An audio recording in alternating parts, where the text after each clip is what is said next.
जय माता रानी दोस्तों, आप सभी का बहुत बहुत स्वागत है आपके अपने चैनल राधा कृष्ण ऑफिशियल में। उम्मीद करती हूँ आप लोग बहुत अच्छे होंगे।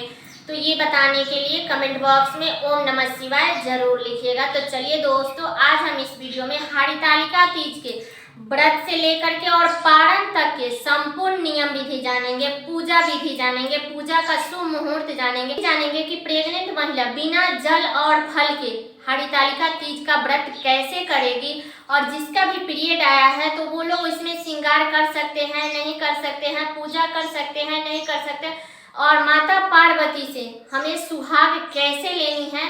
तो इसी प्रकार के बहुत सारी महत्वपूर्ण बातें आज हम इस वीडियो में जानेंगे। तो आप लोग वीडियो के लास्ट तक बने रहिएगा, आप लोगों को संपूर्ण जानकारी मिलेगी।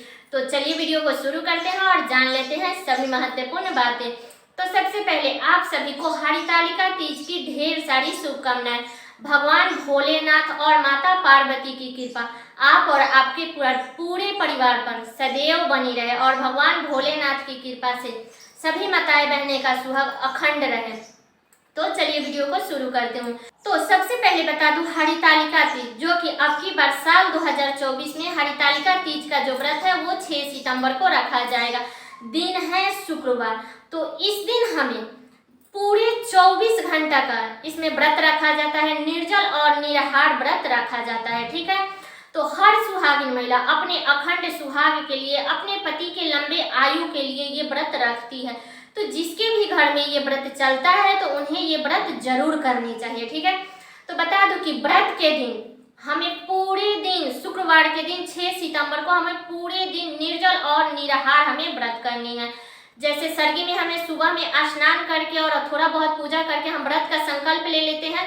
इसके बाद हमें पूरे दिन मुख में कुछ भी नहीं डालनी है, चाहे वो प्रेग्नेंट महिला हो या जो भी प्रेग्नेंट नहीं है उनके बारे में भी मैं बता दूं, कुछ भी मुख में नहीं डालनी है। सारे दिन हमें मतलब कि भगवान का चिंतन करनी है, भजन गानी है, और सारे दिन हमें व्रत के दिन हमें निंदा चुगली या किसी का अपमान ये सब हमें नहीं करनी है, और ना ही किसी के मुख से हमें सुननी है। क्योंकि जितना हम व्रत करके जितना हम पुण्य नहीं लेंगे उससे ज़्यादा हमें पाप लग जाएगा। तो इस बात का ध्यान रखिएगा कि व्रत के दौरान आप किसी की निंदा चुगली या किसी का अपमान ना करें। ठीक है, तो पूरे दिन उपवास रहें। इसके बाद में आप लोग शाम के समय में अच्छे से स्नान कर लीजिएगा। इसके बाद में 16 श्रृंगार कीजिएगा, सिंदूरा से सिंदूर लगा लीजिएगा, चूड़ी, बिंदी, महावर, मंगलसूत्र, हमारे यहाँ तो पूरा जेवर पहन करके तब ये व्रत किया जाता है। तो बता दूं कि हमारे मायके में तो ये व्रत चलता है तीज का, लेकिन हमारे ससुराल में नहीं चलता है, तो इसलिए हम लोग नहीं करते। हमारी मम्मी वो लोग करती थी,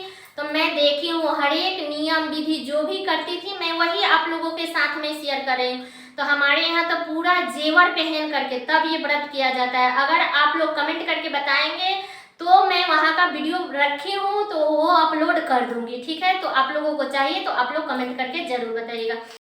तो हमें शाम के समय में 16 श्रृंगार करनी है, और जो भी जेवर है वो आप लोग पहन लीजिएगा, और कुछ नहीं पहन सकते तो सिर्फ मंगलसूत्र, पायल, बिछुआ और रिंग ये जरूर पहन लीजिएगा। मान लीजिए टीका, नथ ये सब नहीं पहन सकते हैं तो ये 4 जेवर आप लोग जरूर पहन लीजिएगा।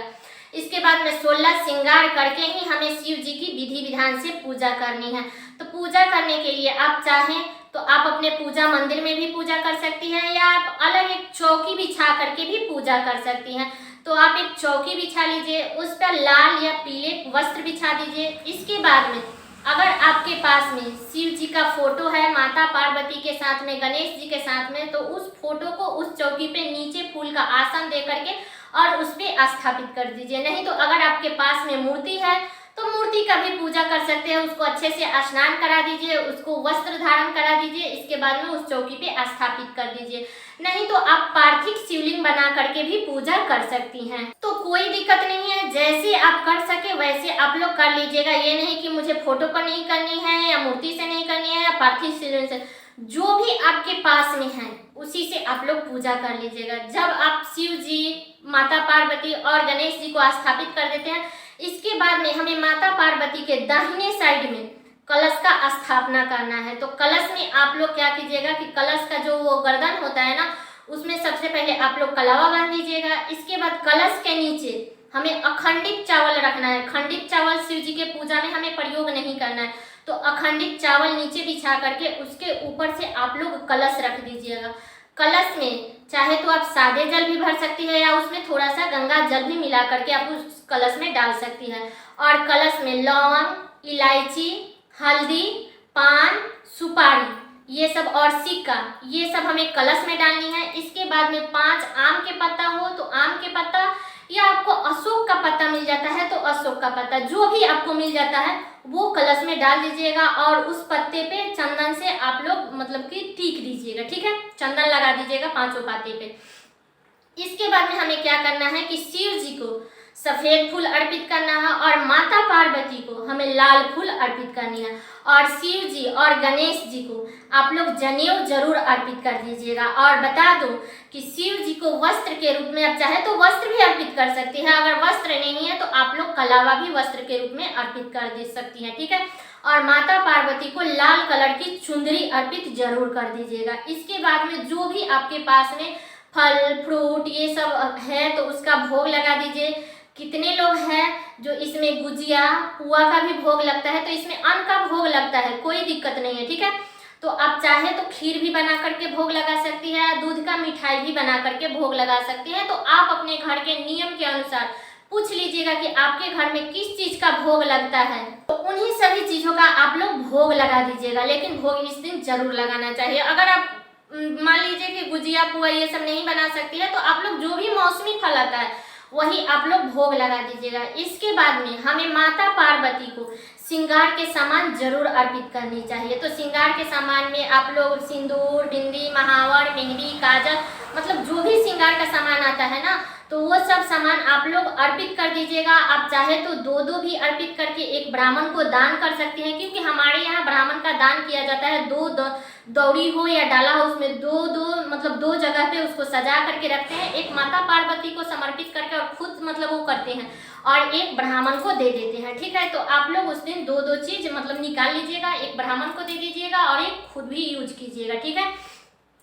इसके बाद में आप लोग क्या कीजिएगा कि माता पार्वती को हमें जो भी सिंदूर हम लगाते हैं ना उस सिंदूर से इसी उंगली से हमें माता पार्वती को सिंदूर लगाना है। तो सिंदूर लगाइएगा तो वही उंगली आप अपने मांग में जरूर छुआ लीजिएगा। इसके बाद में हमें शिव जी को चंदन लगानी है, गणेश जी को चंदन लगानी है और गणेश जी को आप लोग लड्डू जरूर अर्पित कीजिएगा और दूर्वा, क्योंकि ये 2 होता है ना और ये गणेश जी का प्रिय होता है। और शिव जी को भांग, धतूर, अकवा ये सब जरूर अर्पित करके ही हमें विधि विधान से शाम के समय में प्रदोष काल में हमें शिव जी की पूजा करनी है। तो प्रदोष काल का जो समय रहेगा वो शाम में 6 सितंबर के शाम में 5:50 से लेकर के और 7:20 तक रहेगा। तो इसी शुभ मुहूर्त में प्रदोष काल में हमें शिव जी की विधि विधान से पूजा करनी है। जब आप सब कुछ समर्पित कर देते हैं इसके बाद में हमें शिव जी की आरती करनी है, गणेश जी की आरती करनी है और जो भी कमी हुई है ना पूजा में उसके पूर्ति के लिए हमें कुछ ना कुछ दक्षिणा जरूर वहाँ पे अर्पित करना है कि और जब भी अर्पित कर देते हैं इसके बाद में आप लोग आरती कर लीजिएगा कपूर से। और आरती करने के बाद में हमें शिव जी से क्षमा याचना जरूर कर लेना चाहिए। जो भी व्रत में कमी हुई है उसके लिए हमें क्षमा प्रार्थना जरूर करनी चाहिए।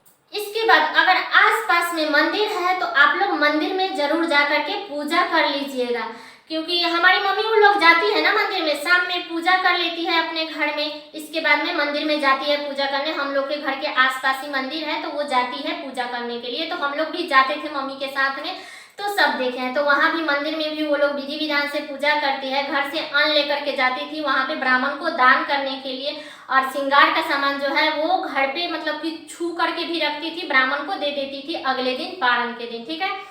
तो जब आप लोग शिव जी से क्षमा याचना कर लीजिएगा, विधि विधान से पूजा कर लीजिएगा, मंदिर में पूजा कर लीजिएगा। इसके बाद में जो भी मतलब कि घर में बड़े बुजुर्ग हैं उनको प्रणाम कर लीजिएगा, पति को प्रणाम कर लीजिएगा, क्योंकि पति के लिए ही ये व्रत रखते हैं। तो पति को प्रणाम कर लीजिएगा। और बता दूं कि जब भी आप पूजा पाठ कर लेते हैं इसके बाद में हमें माता पार्वती से सुहाग जरूर लेना चाहिए। तो हमें सुहाग कैसे लेनी है, तो जो भी हम सिंदूर माता पार्वती के मांग में लगाए हैं ना तो अपने इस आंचल के खूंट से हमें उनके मांग में से सिंदूर लेकर के और 2 बार अपने मांग में ऐसे ऐसे भरनी है। तो माता पार्वती से हमें सुहाग उस दिन जरूर लेना चाहिए। जैसे माता पार्वती को अखंड सुहाग का वरदान मिला है, वैसे ही भगवान भोलेनाथ हम सभी माताएं बहने का सुहाग अमर रखे। ठीक है, तो आप लोग सुहाग लेना मत भूलिएगा, सुहाग जरूर ले लीजिएगा। ठीक है, तो जब आप विधि विधान से पूजा कर लेते हैं, इसके बाद में हमें रात्रि में जागरण करना चाहिए। तीज के व्रत में हमें रात्रि में सोना नहीं चाहिए, जागरण करना चाहिए। जितना हो सके उतना धार्मिक पुस्तकें पढ़नी चाहिए या भजन कीर्तन करना चाहिए। तो उस दिन जागरण करना चाहिए। इसके बाद मैं बता दूं कि जो भी प्रेग्नेंट महिला है तो वो तो सारे दिन उपवास रखेगी। तो और उसको जब प्यास लग जाता है तो आप लोग 10-11 बजे के करीब में, मतलब 12 बजे के बाद ही आप लोग पशु बन करके तब आपको पानी पीना है। दिन में आपको कितना भी प्यास लग जाए, आपको पानी अगर ना पिए तो सबसे अच्छा है। अगर आप 12 बजे तक नहीं रह सकती हैं तो रात्रि के 10 बजे के बाद में आप लोग पशु बन करके तब आप लोग पानी पी लीजिएगा। ठीक है, और जो भी पीरियड वाले लोग हैं, अगर उनका 6 दिन हो गया है, पूरी तरह से कंप्लीट हो गई है, इसके बाद ही उनको शिव जी की पूजा करनी है। ऐसे तो शिव जी की पूजा हमें 7वें दिन से ही करनी चाहिए, लेकिन 6वें दिन से भी आप लोग कर सकती हैं, क्योंकि बहुत सारे लोग हैं जो 3 दिन 4 दिन पर पूरी तरह से फ्रेश हो जाते हैं। तो 6वें दिन पर अगर आप पूरी तरह से फ्रेश हो गई हैं, आप अपना शरीर मतलब देख लीजिएगा पूरी तरह से फ्रेश हो गई हैं, फिर आपको शिव जी की पूजा करनी है। नहीं तो आपके घर में जो भी है, सास ननद देवरानी जेठानी जो भी है, उनसे आप लोग पूजा करा दीजिएगा। अगर वो लोग नहीं है तो पति से पूजा करा दीजिए। मान लीजिए कि पति भी उस टाइम पर अगर ऑफिस रहते हैं, क्योंकि बहुत सारे लोग हैं जो लेट तक ऑफिस में काम करते हैं, तो आप अपने बच्चे से भी भोग लगवा दीजिएगा, घंटी बजवा दीजिएगा और आप अलग से मानसिक पूजा कर लीजिएगा। ठीक है, लेकिन अगर आपका 6ठा दिन भी हो गया है, अगर आप पूरी तरह से फ्रेश नहीं हुई है तो आपको पूजा नहीं करनी है। अगर पूरी तरह से फ्रेश हो गई है तो आपको पूजा करनी है। इसके बाद हमें अगले दिन 7 सितंबर को हमें फिर से स्नान करनी है। स्नान करने के बाद में अपने मंदिर में पूजा करनी है, और जो भी लोग पार्थिव शिवलिंग बना करके पूजा किए हैं तो उसका विसर्जन हमें कर देना है। इसके बाद में जो भी सामग्री पूजा की है उसको उठा करके जो जहाँ का है वहाँ पर उसको शिफ्ट कर दीजिए, और जो भी फूल पत्ती है उसको एक पॉलीथीन एक थैला में कर करके और रख दीजिए, उसको कहीं पानी में डलवा दीजिएगा। इसके बाद ही आप लोग क्या कीजिएगा कि हमारे यहाँ तो चावल के आटे और उसमें चीनी मिला करके उसको घी में भून के पहले से रखा जाता है, और उसी को आंचल के खूंट पे रख के पहले वही मुख में डाला जाता है। इसके बाद ही मतलब कि अन्न ग्रहण किया जाता है। तो आप अपने घर का नियम देख लीजिएगा कि कैसे आपके घर में होता है। हमारे यहाँ पारण के दिन हलवा और पूरी बनता है, भगवान को भोग लगता है। इसके बाद में सत्तू खा करके हलवा और पूरी खाते हैं। इसके बाद में ही मतलब कि नमक वाला खाना खाते हैं, दाल चावल कढ़ी चावल जो भी पकौड़ी ये सब मतलब खाते हैं। तो आप अपने घर का नियम देख लीजिएगा। ठीक है, आप अपने घर का नियम देख लीजिएगा, आपके घर में कैसे होता है आपको वैसे ही करना है। ठीक है, कोई भी हमें नया कार्य, सुहाग का व्रत है तो हमें कोई भी कार्य आगे आगे नहीं करनी है। हमें सुहाग के व्रत में मतलब रिस्क नहीं लेनी है। अब देखिए हमारे मायके में तो होता है तीज का व्रत, लेकिन यहाँ ससुराल में नहीं होता है तो हम लोग नहीं करते हैं, लेकिन मम्मी उन लोग करती है तो सब कुछ देखे हैं कि हाँ उन लोग कैसे करती है, क्या करती है, नहीं करती है। तो इसलिए मैं आप लोगों के साथ में ये सब वीडियो में शेयर कर रही हूँ, और वो सभी वीडियो मैं रखी हूँ, अगर आप लोग मांगेंगे तो मैं जरूर अपलोड कर दूंगी। ठीक है, तो और बता दूं कि जो भी लोग मतलब जो हम दान करेंगे ना, उस दान को हमें मायके वालों को नहीं देना है, ससुराल वाले को देना है, ब्राह्मण को देना है, किसी जरूरतमंद को देना है। ठीक है, तो दान कर बहुत सारे घरों में होता है जो मतलब व्रत के दिन ही दान कर लेते हैं, लेकिन हमारे यहाँ पारण के दिन ही दान किया जाता है सुहाग के सामान का। ठीक है, तो आप अपने घर का नियम देख लीजिएगा। तो सारी बातें क्लियर हो गई। तो उम्मीद करती हूँ कि आप लोगों के लिए ये वीडियो बहुत ही उपयोगी होगा, और ये वीडियो मेरा यहीं तक का था। कैसा लगा ये वीडियो आप लोग कमेंट करके जरूर बताइएगा। चैनल पे नए हैं तो सब्सक्राइब कर लीजिएगा, बेल आइकन को प्रेस कर दीजिएगा, जिससे मेरे वीडियो का नए नोटिफिकेशन आप सभी के पास में सबसे पहले पहुंचे, और वीडियो को शेयर कर दीजिएगा ताकि हर किसी को हरितालिका तीज के पूजा से संबंधित, व्रत से संबंधित, पारण से संबंधित संपूर्ण जानकारी प्राप्त हो सके। तो चलिए दोस्तों, मिलते हूँ अगले वीडियो में किसी नए वीडियो के साथ में। तब तक के लिए नमस्कार।